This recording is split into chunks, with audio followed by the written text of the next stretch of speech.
Estamos hoje, meus irmãos, tratando da continuidade da exposição do tema de Marcos, do texto inteiro de Marcos. Você, desde o início, leu, ouviu e cantou aquilo que convergeria para esse momento.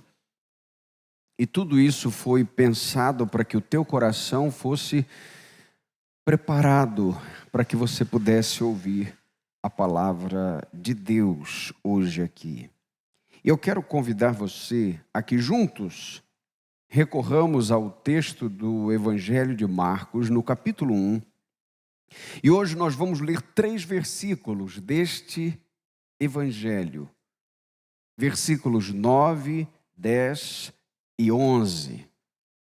A música, o hino, o louvor que o Lucas acabou de cantar aqui, expressa muito bem isso que está acontecendo aqui, é claro que de maneira poética, de maneira musical, e tudo isso de fato tem intenção de preparar o teu coração para esse momento aqui.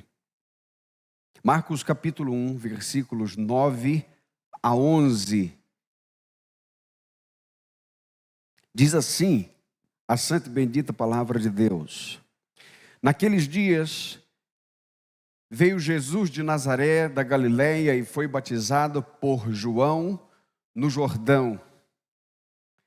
E logo que saiu da água, Jesus viu os céus se abrirem, e o Espírito descendo como pomba sobre ele. E uma voz disse dos céus: Tu és o meu Filho amado, em ti me agrado. Vamos juntos, tu és. Ó Deus, obrigado por tua palavra. Pedimos a bênção do Senhor para esse momento. Obrigado, ó Deus, pelo nosso retorno e obrigado por encontrar teu povo reunido debaixo da tua graça. E agora pedimos que o Senhor fale ao nosso coração nessa noite, em nome de Jesus. Amém. Esse texto é um texto pequeno, mas fala muito sobre Jesus.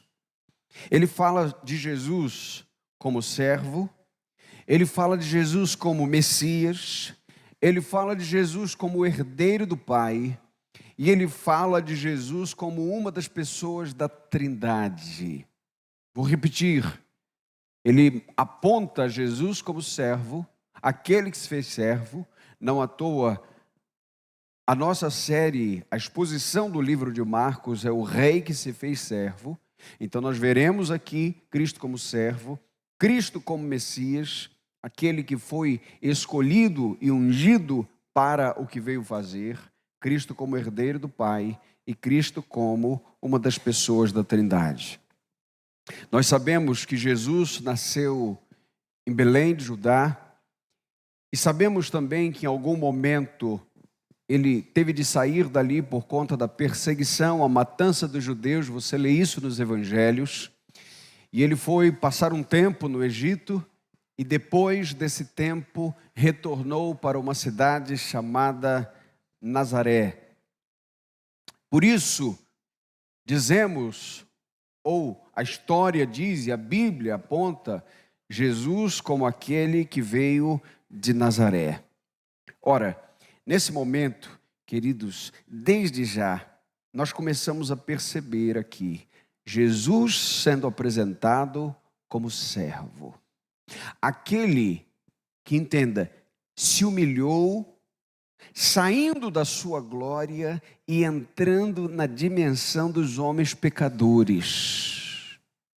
Ele não somente sai da sua glória, mas ele deixa para trás a prerrogativa de ser Deus, porque ele de fato era Deus. Então ele, ainda que sendo Deus, ele se apresenta em forma humana. E o texto nos diz, nos mostra Jesus apresentando-se como servo. No versículo 9, o texto diz: Naqueles dias, Jesus veio de Nazaré da Galileia e foi batizado por João no rio Jordão. É diferente dos Césares, dos imperadores da época de Jesus, porque Roma estava no seu apogeu. Diferente dos filhos dos Césares, porque Jesus aqui se apresenta como servo e não está preocupado em se mostrar como Deus, mas se mostrar como Deus que se fez servo. E aqui Jesus está se identificando com pecadores. E veja, o texto diz que ele vem de Nazaré, o texto diz que ele aparece da Galileia.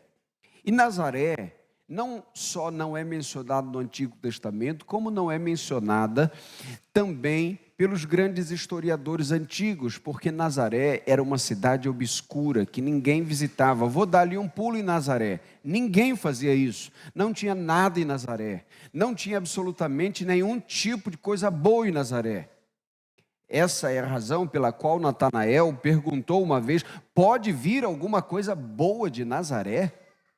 Perceba que o Rei dos Reis e Senhor dos Senhores saiu da sua glória e agora sai para o seu ministério vindo de Nazaré, também conhecida aquela região como Galiléia dos Gentios. Por quê? Porque uma grande parte de gentios fora morar naquela região. E nós sabemos, queridos e queridas, que é nesse contexto que Jesus se apresenta como servo. A sua humilhação começa com a sua origem geográfica, humana, digamos assim. Mas veja, não é somente isso que acontece. O texto mostra que Jesus também foi batizado por João. E este é um ato de humilhação também. E eu quero explicar isso aqui.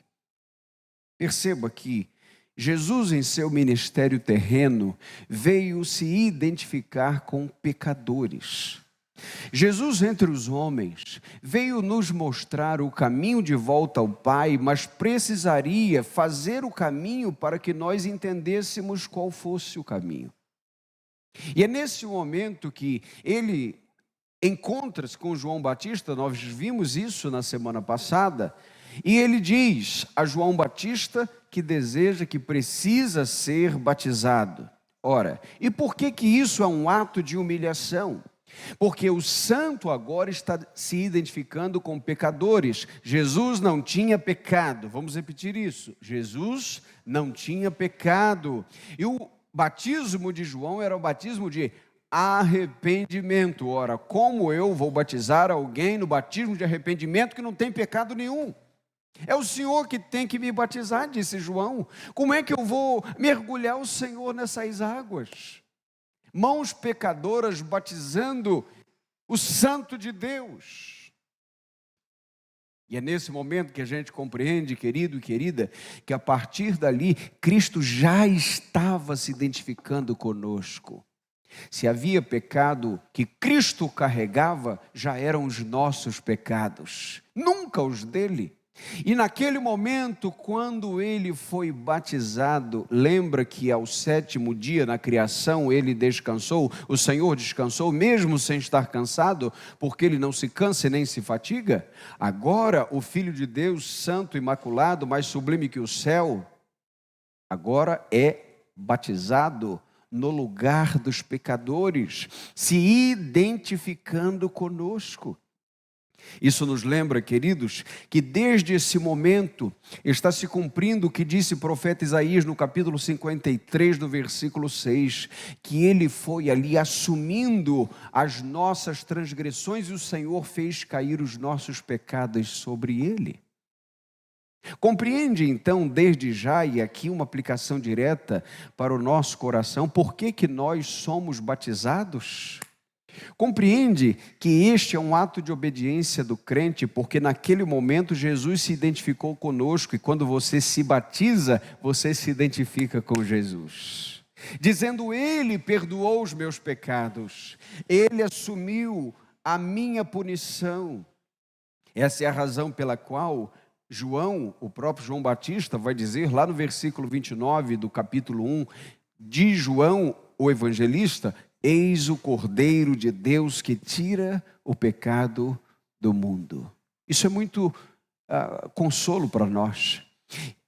Isso é de uma consolação grandiosa. Por quê? Porque depois que nós nos batizamos, nós ainda somos pecadores.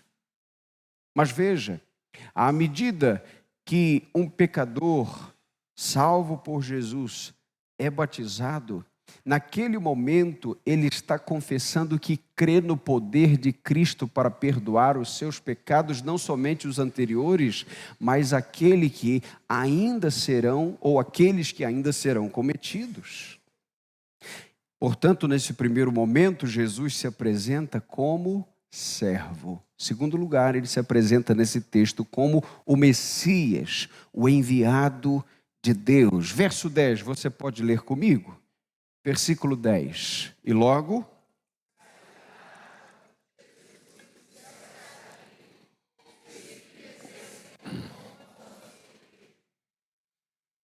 Perceba aqui, queridos, que é nesse momento que o Espírito Santo desce sobre o Filho encarnado. Começamos então a perceber a capacitação de Jesus para cumprir a missão daquilo, ou a missão para a qual ele fora enviado. Ora, e se Jesus, quando foi batizado, se ele se identificou conosco, se ele mostrou que nós deveríamos ser batizados, aqui agora ele mostrou como nos batizaria com o Espírito Santo. E que nós precisaríamos desse Espírito. Porque veja, é por meio do Espírito Santo que Cristo cumpre o seu ministério. Vou repetir isso aqui importante. É por meio da direção do Espírito Santo que Cristo cumpre o seu ministério. Percebe a importância desse texto? Embora Cristo sendo Deus, ele aqui assume forma de servo. Ele está como o primeiro Adão, agora o segundo Adão, sem pecado, está sendo guiado pelo Espírito Santo para nos mostrar, querido e querida, que este é o caminho de todo filho de Deus. Nenhum de nós poderia caminhar na vontade do Pai se não fosse a direção do Espírito Santo de Deus. Nós não temos aqui o Cristo glorioso, nós temos aqui o Cristo entre nós encarnado, e não é uma divindade somente, mas é um ser humano como nós. Se você prestar atenção em Marcos capítulo 1, versículo 12, o texto diz que o Espírito conduziu Jesus ao deserto.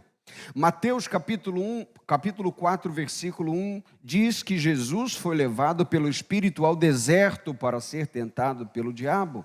E em Lucas capítulo 4, versículo 1, diz que Jesus, cheio do Espírito Santo, voltou do Jordão e foi guiado pelo mesmo Espírito ao deserto. Compreenda que Jesus poderia, com a sua glória que tinha antes com o Pai, agir como Deus, como sempre fez, mas aqui ele está agindo como um servo guiado pelo Espírito. E deixa eu te dizer desde já, é possível andar como Jesus andou, se estiver sobre nós o Espírito que esteve sobre ele. Sim, nós não somos perfeitos como Jesus, é fato, mas nós sabemos que com a palavra de Deus e com o Espírito no nosso coração, nós podemos caminhar na direção que Jesus nos apontou. Você lembra que em Atos capítulo 10, versículo 38, o texto diz assim, Pedro falando: como Deus ungiu a Jesus de Nazaré, com o Espírito Santo e com poder. Veja, quem ungiu Jesus no seu ministério com poder, veja, é o Pai ungindo o Filho com o Espírito. E Jesus andou por toda parte, fazendo bem, curando os oprimidos do diabo, porque Deus estava com ele. Deixa eu lhe perguntar, quem guia você por toda parte? Porque eu e você andamos por tudo que é lugar, é ou não é? Fazemos tudo que é coisa, claro, lícito, seja estudo, seja trabalho, seja o que for. Quem guia a nossa vida? Quem orienta a nossa vida? Jesus está mostrando aqui que foi orientado pelo Espírito, e este é o caminho de todo crente. Sua pregação, seu sofrimento, sua vitória sobre o pecado, tudo isso ele o fez debaixo do Espírito Santo de Deus. Ora, se o Santo de Deus andou na direção do Espírito de Deus, será que nós poderíamos abrir mão desse Espírito sobre nós? Compreende então por que tantos passos em falso são dados? Compreende por que tanta procrastinação de fazer aquilo que Deus manda? Compreende, meu irmão, minha irmã, quantas direções erradas nas bifurcações da vida? A razão pela qual todas essas coisas acontecem é porque o Espírito não está ativamente conduzindo o coração e a mente. Mas em terceiro lugar, você viu Jesus como servo, viu Jesus como Messias, ungido pelo Espírito, e você vê Jesus como herdeiro do Pai. Veja o versículo 9, leia comigo. Então veio uma voz dos céus que dizia, todos juntos: você é o meu filho amado. Ok, eu estou numa outra versão aqui, desculpa. Então uma voz do céu disse: tu és o meu filho amado e em ti me agrado. Em ti me agrado. Quem disse isso? O Pai, Deus o Pai. Quando você diz Deus, eu sei que você está querendo dizer o Pai, mas o Filho é Deus, o Pai é Deus, o Espírito é Deus. O Pai não é o Filho não é o Espírito não é o Pai. Três pessoas distintas, um único Deus. Explica isso, matematicamente não dá, porque 1 mais 1 mais 1 na matemática dá quanto? 3, em Deus dá um só Deus.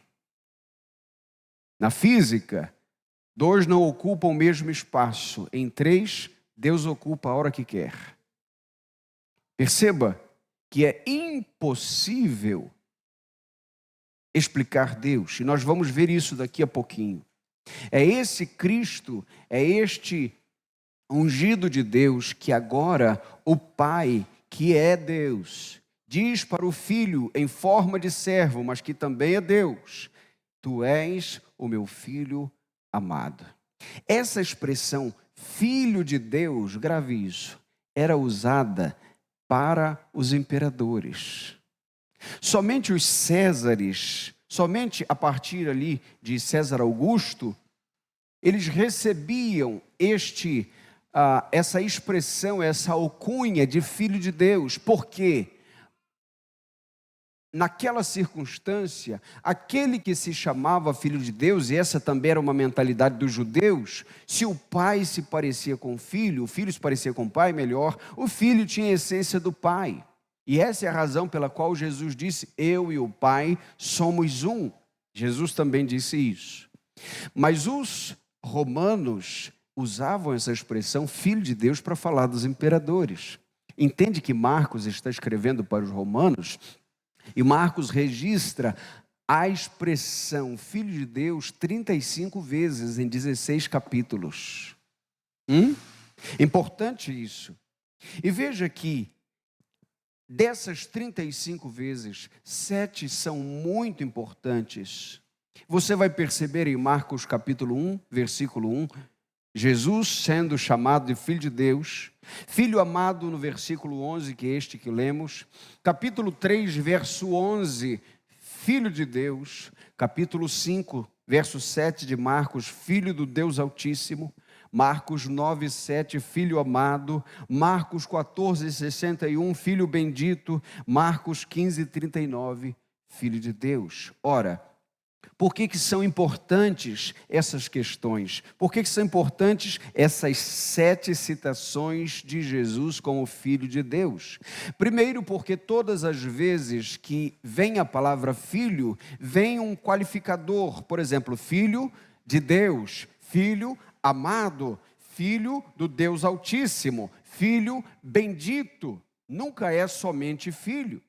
Nós percebemos aqui também, nessas 7 vezes, que são confissões sobre Jesus. E essas confissões, elas derivam de pessoas distintas. Por exemplo, no capítulo 1, no versículo 1, o autor, que é Marcos, João Marcos, diz: princípio do Evangelho de Jesus Cristo, Filho de Deus. Quem diz isso é Marcos. No versículo 11, quem diz: tu és o meu filho amado em quem me comprazo, é quem, gente? Deus Pai. Vocês estão comigo, amém ou não? Amém. Veja no versículo 11 do capítulo 3, quem diz tu és o Filho de Deus são os espíritos imundos. Eles confessam isso. No capítulo 5, no verso 7, é uma legião de espíritos imundos que clamam, ou que clama, que tenho eu contigo, Jesus, Filho do Deus Altíssimo. Eles têm que declarar isso também. No capítulo 9, no versículo 7, o Pai diz mais uma vez, lá na transfiguração: este é o meu Filho amado, a ele ouvi. No capítulo 14, no verso 61, o sumo sacerdote pergunta, mas ao mesmo tempo declara: és tu o Cristo, Filho bendito? Ele sabia que o Filho de Deus seria o Filho bendito. E em último lugar, o centurião, em pé diante da cruz, no capítulo 15, no verso 39, ele olha para Jesus, depois de toda a cena cósmica acontecendo ali, Cristo morto, ele diz: verdadeiramente, este homem era o Filho de Deus. Veja, que todos estes, inclusive o centurião romano, que chamava os Césares de Filho de Deus, os imperadores, os filhos dos imperadores de Filho de Deus, agora ele está diante de Cristo dizendo: este aqui é o Filho de Deus. Eu acabei de perceber que este homem é o verdadeiro Filho de Deus. Percebemos, portanto, meu irmão, que essa confissão de fé é muito importante para aqueles ouvintes romanos que estão recebendo esse evangelho de Marcos. Essa é a razão pela qual Marcos diz: Jesus está sendo apresentado como filho amado do Pai. E a palavra filho amado aqui vem da raiz da palavra amor, que é ágape. E você sabe que na Bíblia há outras palavras para amor, e aqui a palavra citada é agapetos, que é amado de maneira profunda. Trata-se de um amor enraizado na alma, que faz do amor daquele que ama e daquele que é amado um só. Bem, diante disso, queridos, queridas, nós precisamos compreender que essa expressão do Evangelho de Marcos, que chama Jesus de Filho de Deus, não está sozinha nas Escrituras. Você percebe Jesus sendo apresentado como Filho de Deus em outras passagens. Apenas para pegar como exemplo, vamos olhar para o capítulo de Provérbios, capítulo 11 de Provérbios, e você vai perceber o que Jesus, ou como Jesus é apresentado. Ou melhor, capítulo 1, não é de Provérbios, é de Hebreus. Eu estou falando de Provérbios, mas Provérbios é tema de todo dia às 7 horas da manhã. Estamos em 31 dias de Provérbios. Eu acho que a minha cabeça rodou para frente agora. Olhe o livro de Hebreus, no versículo 2 do capítulo 1, e no versículo 5, o texto diz que ele é o Filho de Deus. Ainda no versículo 1, ele é o herdeiro de todas as coisas. No versículo 2, ele é o sustentador de todas as coisas. No versículo 3, ele é o resplendor da glória do Pai. Nos versículos 1 e 10, ele é o agente da criação. No versículo 6, ele é o primogênito do mundo. Ele é o eterno entronizado, no versículo 3, nos versículos 8 e 9, 11 e 13. Ou seja, tudo isso aponta para a filiação de Jesus. Por fim, Jesus é visto como uma pessoa da Trindade. Agora leia comigo, uma vez mais, os versos 10 e 11. Logo ao sair da água, Jesus viu os céus se abrindo e o Espírito descendo como pomba sobre ele. Então veio uma voz dos céus que dizia, agora juntos: você é o meu. Agora veja, nós temos aqui presentes nessa expressão desses dois versículos algo muito assertivo, claro e até raro em muitos textos das Escrituras. Nós percebemos aqui o Filho sendo batizado, fisicamente ali, visivelmente. Nós percebemos o Espírito Santo descendo, o texto diz, desceu como pomba. E nós vemos aqui a voz do Pai. Perceba uma coisa importante aqui. O Espírito não é uma pomba. Repita isso na sua cabeça, tá certo? E essa pomba aqui, nessa pomba de rua, que você tem ira dela, porque ela fica lá no seu beiral, é aquela menorzinha, aquela que geralmente os mágicos usam. Ela é mais singela, tá? Ela é mais ensinável. Essa outra está mais para outro espírito, tá certo? Sei que você me entende. É dessa menorzinha, não é? Mais bonitinha ali. Mas não é uma pomba que desce, tá? Em nenhum evangelho você vai ver que uma pomba desceu. O Espírito Santo desceu aqui e nós percebemos que ele desceu como pomba. Tudo bem, gente? Importante isso aqui.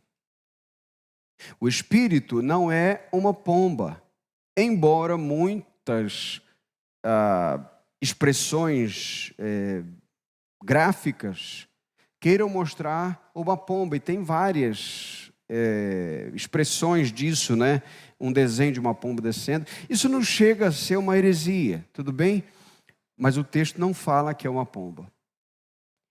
A intenção aqui de Marcos é registrar a singeleza, a coroação, a graça descendo sobre Cristo, e isso mostrou-se de maneira visível, mas não foi uma pomba. Foi do alto para baixo como uma pomba, foi singelo tal como. E essa é uma expressão que ele usou aqui, porque certamente os seus irmãos ou os seus ouvintes imediatos saberiam o que ele está falando. Então veja, você tem Jesus sendo batizado, você tem o Espírito Santo descendo e você tem uma voz do céu. E a voz dizendo: este é o meu Filho amado, em quem me alegro, ou em quem me comprazo. Ora, na mentalidade dos judeus, qualquer um que dissesse eu sou filho de Deus, cometeria uma blasfêmia. E Jesus, quando se apresenta ou é apresentado, quando ele diz, por exemplo, eu e o Pai somos um, quando Jesus diz, por exemplo, quem vê a mim vê ao Pai, para os judeus que não eram orientados pelo Espírito Santo, estavam diante de uma blasfêmia. Isto porque eles não compreendiam as coisas espirituais. E nós percebemos aqui as três pessoas do Espírito. E essa é a razão pela qual todo crente é batizado em nome do Pai, do Filho e do Espírito Santo. Você vê tanta confusão, gente, em torno da Trindade, tanta confusão, você não sabe se tem ira ou se você tem pena. Tem gente que diz que foi o Espírito que morreu na cruz. Tem gente que diz que foi o Pai que morreu na cruz. Tem gente que diz que Jesus não é Deus. Tem gente que diz que o Espírito é uma força. Tem gente que diz que Jesus nasceu homem e depois foi tomado da divindade e seguiu o seu ministério como Deus.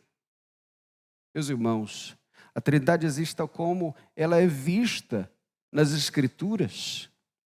Eles, as pessoas de Deus, em todo o tempo, essas pessoas são vistas fazendo as obras que só Deus poderia fazer, recebendo a glória que só Jesus, só Deus poderia receber, tendo nomes divinos que somente Deus poderia receber.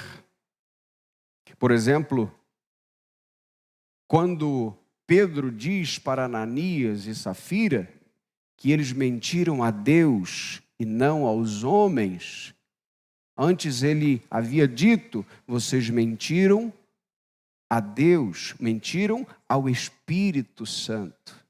Portanto, perceba que essas três pessoas envolvidas aqui no batismo de Jesus e envolvidas também no batismo de cada crente, é para nos mostrar que a salvação é uma obra trinitária. Um Deus que se apresenta em três pessoas não precisa da ajuda humana para salvar um pecador. Ele é poderoso para fazer isso. Ele é o Salvador daqueles que estão completamente perdidos.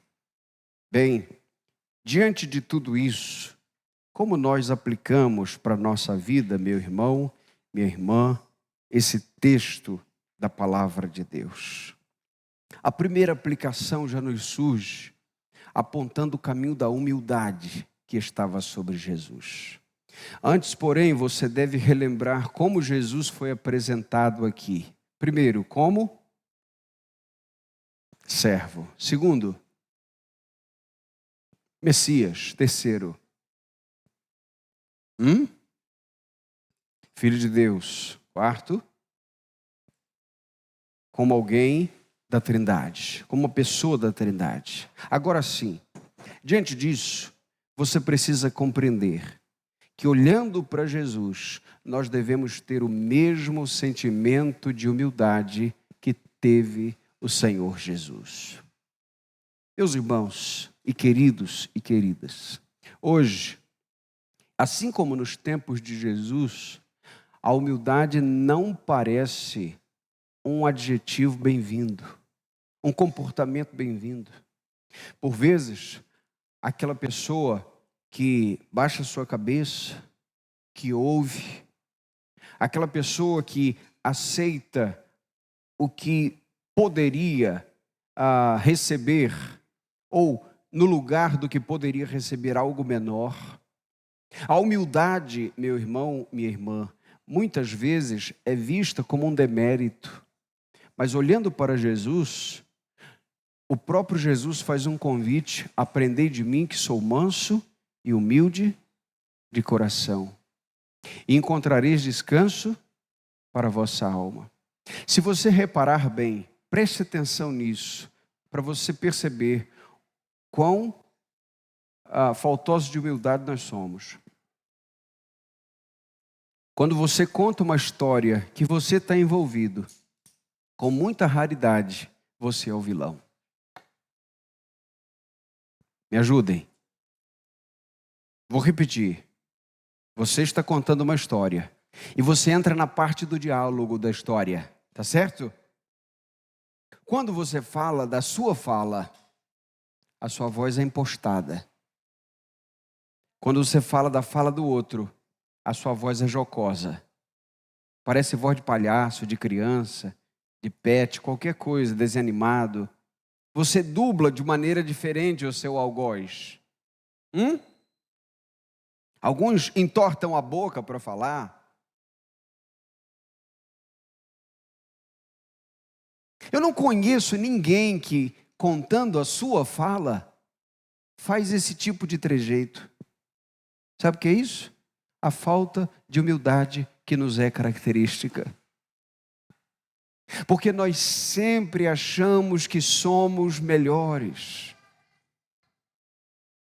Nós sempre lidamos com a percepção alheia de forma distinta e às vezes de maneira humilhante. Agora veja no reino de Deus, isso nos alcança. Jesus, que é o Rei dos Reis e Senhor dos Senhores, poderia ter começado o seu ministério num alazão romano. Jesus poderia tomar uma espada de Roma e colocar na sua cintura, ou quem sabe procurar onde estavam os tesouros de Davi, se é que eles existissem, ou quem sabe alguma peça real e entrar na história como aquele que destruiria toda a cúpula romana. Mas ele não fez isso, porque ele tinha muito claramente uma voz: meu filho amado. Deixa eu lhe dizer, quem se sente amado por Deus não sente falta emocional de coisa alguma. Não estou dizendo que não sente saudade, não estou dizendo que não chora, Não estou dizendo que não sofre decepção. Eu estou dizendo que o amor de Deus nos sustenta nos momentos mais difíceis, até quando os mais importantes vão embora. Você compreende isso, meu irmão?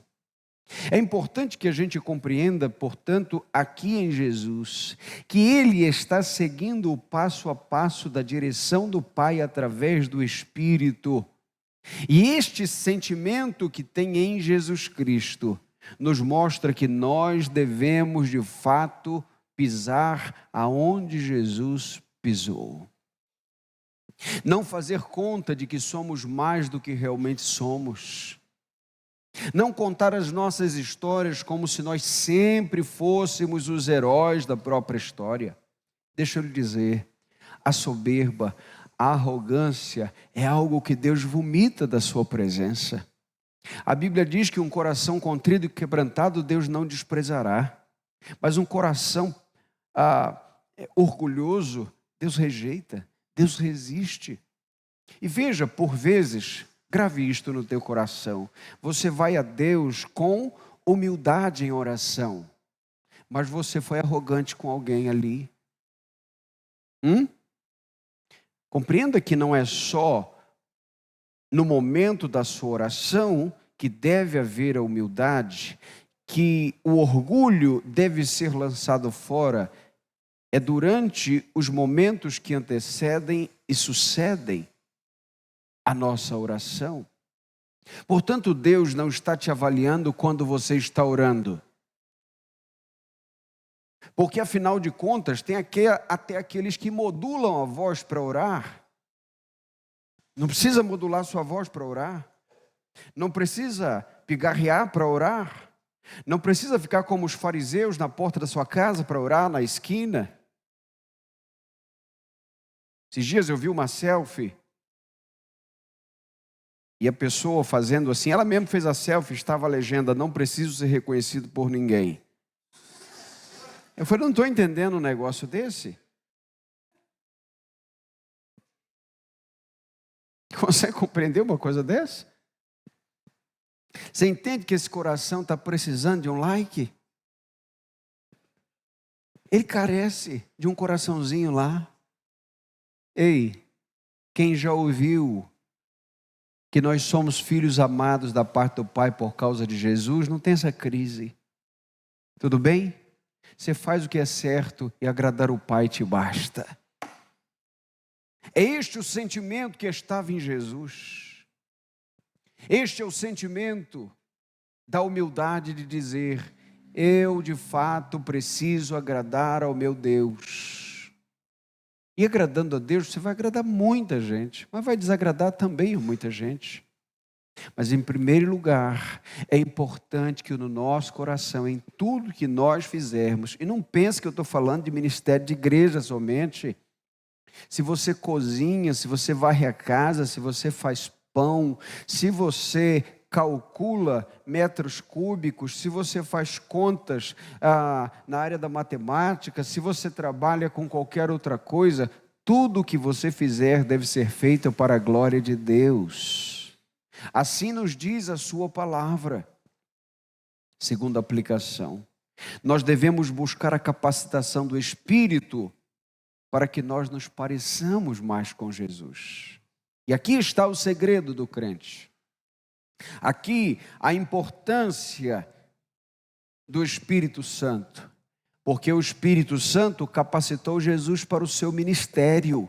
Entenda isso.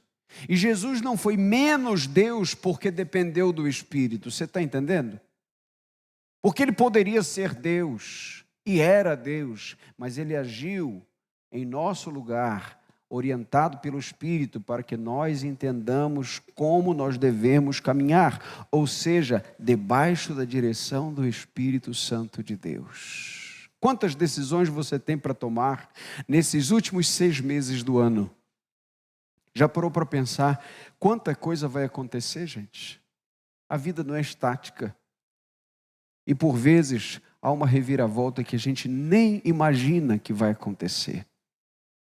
O fato é Nós queremos nos parecer com Jesus ou nós queremos uma carreira solo da vida cristã para que no final todas as coisas boas que eu tenha feito seja alvo ou sejam alvos do aplauso dos homens? Quando nós buscamos os aplausos dos homens, nós até conseguimos, mas é só isso que a gente leva.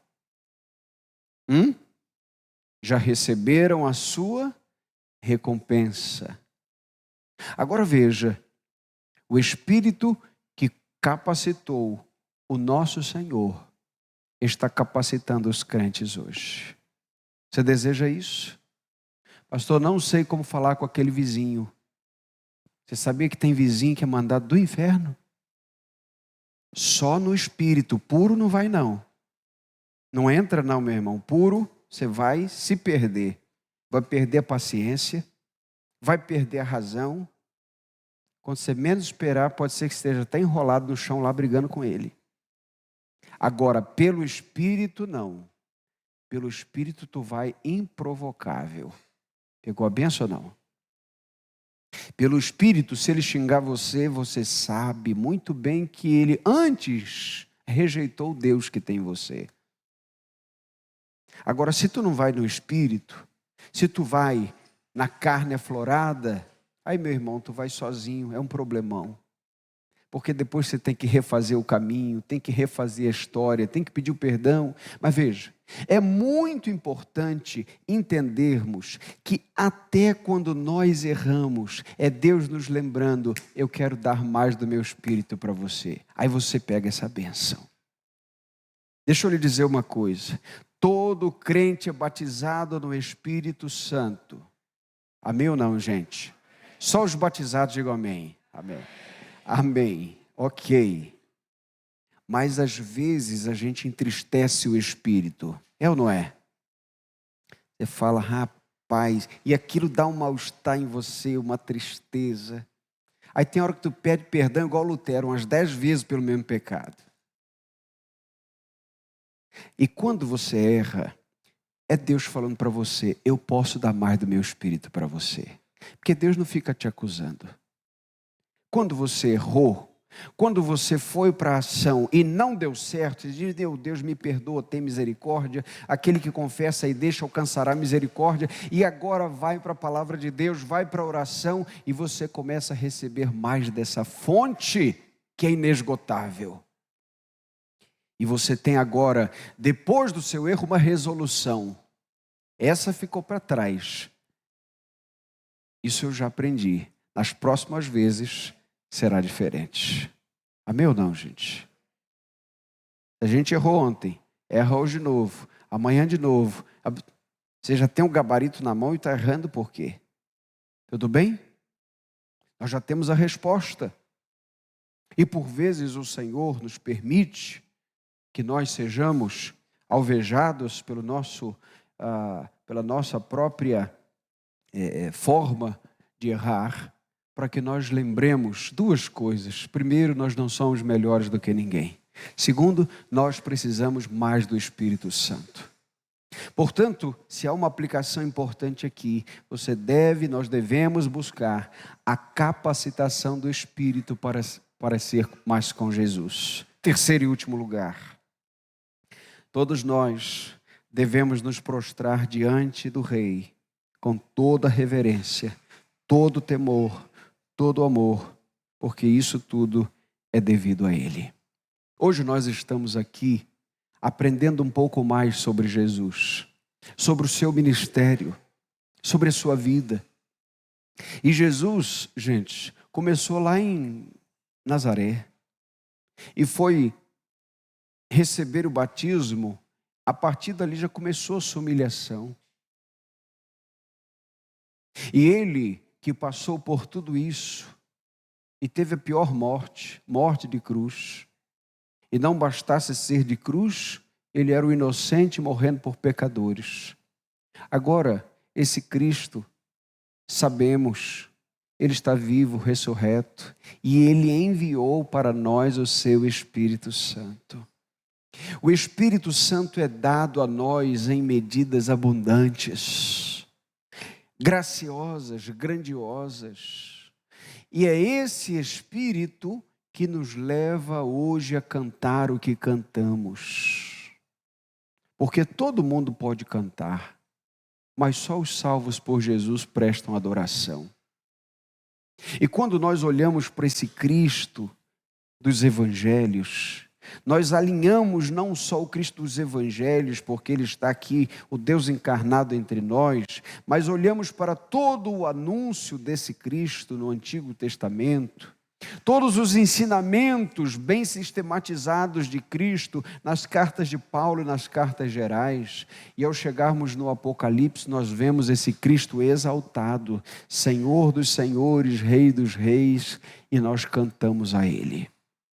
Por isso é que cantamos santo, por isso que cantamos justo, por isso que cantamos forte, por isso é que nós cantamos, meu irmão, minha irmã, que Ele é o Senhor e Rei de todas as coisas. Porque veja, um dia Ele veio como servo, mas Ele não é servo. Entende isso? Ele é Rei. Não tente fazer de Jesus teu servo, Ele não é. Ele é o Rei sobre todas as coisas. Ele manda na tua vida. Se tu quiser ou se tu não quiser, Ele está no controle de todas as coisas. É que é tão melhor estar debaixo do controle, se alegrando com isso. Não é verdade? É tão melhor dizer, meu Deus, governa sim sobre a minha vida. Meu Deus, enche-me mesmo do teu Espírito. E aí você vai adorando esse Cristo Jesus que morreu por você. E nós vamos terminar este culto de hoje entregando uma resposta de adoração. Que embora servo, sofredor entre nós, Ele é o Senhor dos senhores. E nós vamos cantar hoje, Tu és Senhor e Rei. Governas sobre o universo, justo e fiel, vestido de glória, de poder, coroado estás para sempre reinarás. Primeira Igreja Batista de Muriaé, 90 anos, glorificando a Deus e fazendo discípulos.